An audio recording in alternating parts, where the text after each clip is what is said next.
You're listening to CineMemphis, a movie podcast from the heart of Memphis, Tennessee, but made for film fans everywhere. Whether you're into cult classics, modern blockbusters, deep cut trivia, or just love hearing people geek out about great cinema, you're in the right place. I'm Zach, film collector, casual gamer, walking, talking IMDb, and your host. Each episode will break down a film, share some behind-the-scenes gems, and maybe even get a little weird with it. Let's roll 'em. Disney has always been obsessed with the future. Not just flying cars and shiny cities, but this idea that tomorrow could be better, brighter, smarter. That idea goes all the way back to Walt Disney himself, a man who, for all his creative vision, was also deeply complicated. He clashed with labor unions, took hard stances during the Red Scare, and wasn't always on the right side of history. But at the same time, he believed that the future was something you built, that progress didn't just happen, you had to push toward it. Whenever Walt encountered new technology where others might have seen something intimidating, he saw a possibility. He saw how it could be used to create something new. And over the years, Disney, the company, has tried to bottle that belief into their movies. Sometimes it works, and sometimes it really doesn't. Can we please just start somewhere else? Fine. Where would you like me to start? In 2007, Disney released the animated sci-fi comedy adventure Meet the Robinsons, a weird, emotional, kind of messy little movie about failure, family, and having the courage to keep going. 8 years later, they released Tomorrowland, a big, ambitious swing about the future, imagination, and what happens when people stop believing. And on the surface, they couldn't be more different. Meet the Robinsons is silly, chaotic, and openly goofy, while Tomorrowland is sleek, serious, and polished to a shine. Both movies are saying something very similar, but only one of them actually feels like it believes it. So what happened? Why does Meet the Robinsons, a movie about a kid who fails over and over again, end up feeling more hopeful, more alive than Tomorrowland, a movie literally built around the idea of saving the future? Today, I want to talk about why a quote-unquote kiddie movie may actually have done a better job than the four-quadrant summer blockbuster. And then everything went to hell. Meet the Robinsons is based on the children's book A Day with Wilbur Robinson, written by William Joyce, who had previously created Roly Poly Oly for Playhouse Disney, which might explain why a few of the robots in the film feel a little familiar.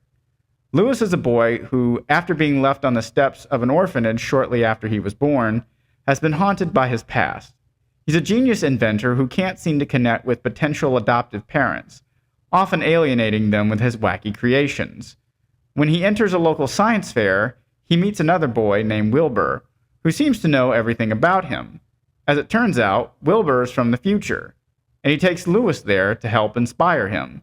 There, Louis meets Wilbur's family, the Robinsons, an eccentric but deeply loving group who live by one simple philosophy: keep moving forward. But not everything in the future is as bright as it seems, because a mysterious villain is determined to steal Louis's inventions and reshape that future for himself. Can Louis protect his future before it's taken from him? Or will his greatest invention become the very thing that destroys it? Didn't want to pull rank on you, but you forced my hand. Special Agent Wilbur Robinson of the TCTF. The what? Time Continuum Task Force. There's something kind of disarming about Meet the Robinsons. It's loud, it's messy, it's all over the place tonally, and yet it works. Because underneath all that chaos is something really simple and really honest. This movie is about failure. Louis doesn't succeed right away. He doesn't impress people. He doesn't get adopted. He tries and keeps getting it wrong. And instead of pretending that doesn't hurt, the movie leans into it.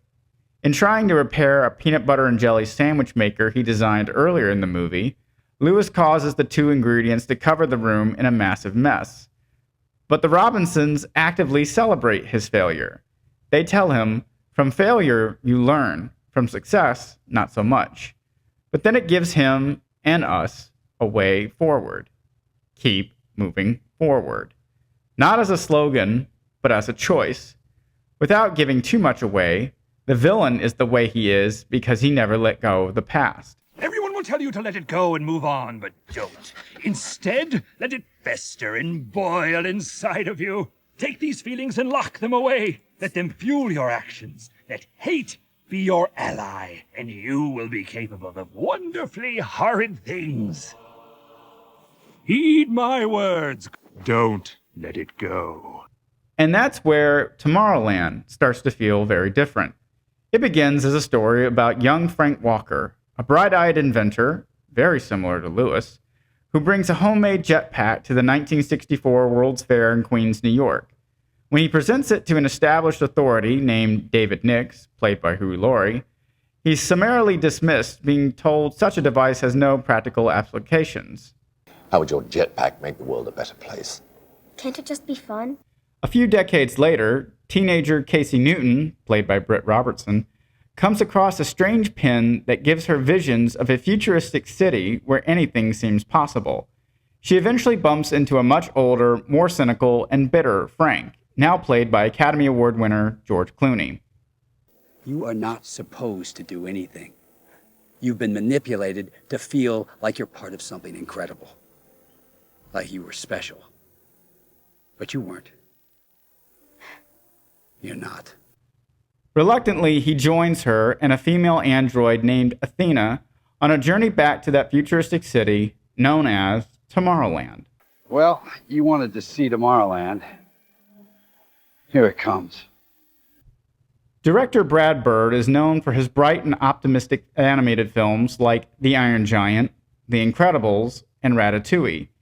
Each balances fun, often crazy adventures with real, grounded storytelling. In 2011, he moved into live-action directing with the fourth Mission Impossible film, Ghost Protocol. For his second live-action film, Tomorrowland, he teamed up with the head writer of the popular television series Lost, Damon Lindelof. When a lot of intentional correlations between the fictional world set up in the movie and the real-life Walt Disney were deleted in the final film, Lindelof had this to say: "It felt like we were inside a Disney movie, and every time we saw Disney get mentioned in it, it was a wink to the audience, like a meta self-aware thing that took you out. All I know is, if I had an opportunity to make a Disney movie, I wouldn't be ashamed of it." Don't we make our own destiny and stuff? The movie's biggest complaints lie in a scene involving the film's villain, David Nix. Our heroes have cornered him and confront him regarding a giant broadcasting tower that's been beaming a future full of doom and gloom to the collective unconsciousness of everyone on Earth. Nix defends himself. Let's imagine. If you glimpsed the future and were frightened by what you saw, what would you do with that information? You'd go to who? Politicians? Captains of industry? And how would you convince them? Data? Facts? Good luck. The only facts they won't challenge are the ones that keep the wheels greased and the dollars rolling in. But what if there was a way of skipping the middleman, putting the critical news directly into everyone's head? The probability of widespread annihilation kept going up. The only way to stop it was to show it, to scare people straight. But how do you think this vision was received? How do you think people responded to the prospect of imminent doom? They didn't fear their demise, they repackaged it.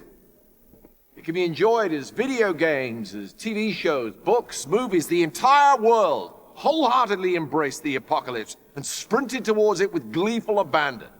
Meanwhile, your Earth was crumbling all around you. You've got simultaneous epidemics of obesity and starvation. Explain that one. For a movie that was sold almost exclusively on the imagery of flying cars and jetpacks, it becomes really preachy on our society's fascination with post-apocalyptic media.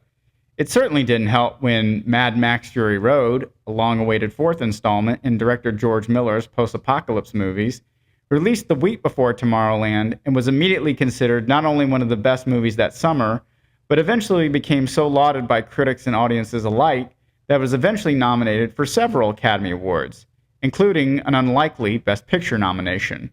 My name is Max. My world is fire and blood. So why is Tomorrowland so bleak in its delivery of its seemingly heady ideas when Meet the Robinsons is more cheerful with very similar situations?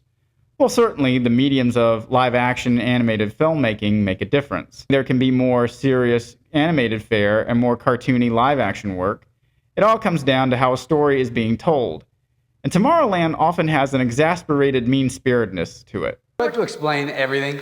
Can't you just be amazed and move on? In fact, the first act of the movie had to be almost completely reshot when the original portrayal of Casey as a quote-unquote downer was deemed too much for the character to change personality-wise over the course of the film, which led to quality actress Judy Greer, playing Casey's mother, being almost completely cut out of the movie. And tone is another issue in the case of Tomorrowland. It's trying to balance out cynicism with optimism. One of the recurring plot points of the movie is a repeated analogy. There are two wolves, and they're always fighting. One is darkness and despair. The other is light and hope. Which wolf wins? Whichever one you feed. But when the movie itself is judging audiences for enjoying Jetsons-like eye candy as opposed to dealing with real-world issues like climate change and starvation in third-world countries, any goodwill moviegoers have just dwindles into nothing. And like I said earlier, if you're coming off as being embarrassed to be making a Disney movie, maybe don't make a Disney movie. You're right, sorry. That's not the feeling you get when you watch Meet the Robinsons. Sure, it's silly and zany and geared for a much younger crowd than Tomorrowland was intended for, but it's at least earnest and honest about it.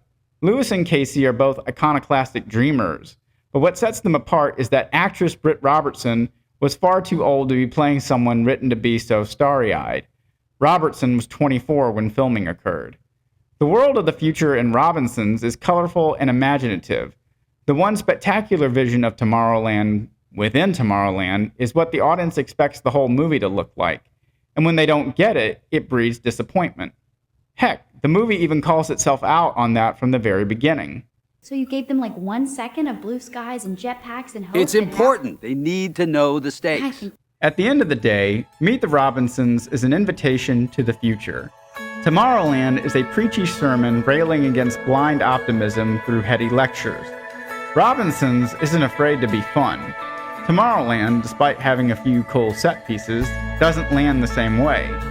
Both films want us to believe that tomorrow can be better, but one understands that hope starts small, with encouragement, family, resilience, and trying again after failure.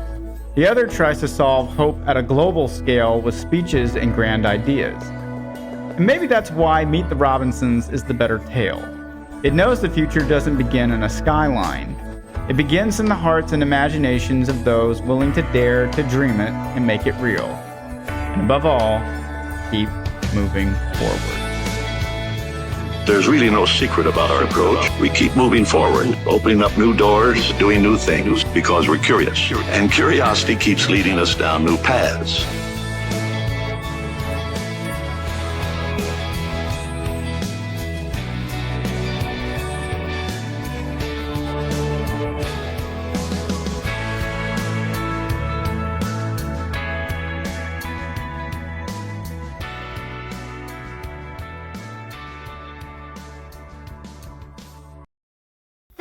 Thank you. Hold your applause. Thank you very much. You've been listening to CineMemphis, hosted by Zach Parks.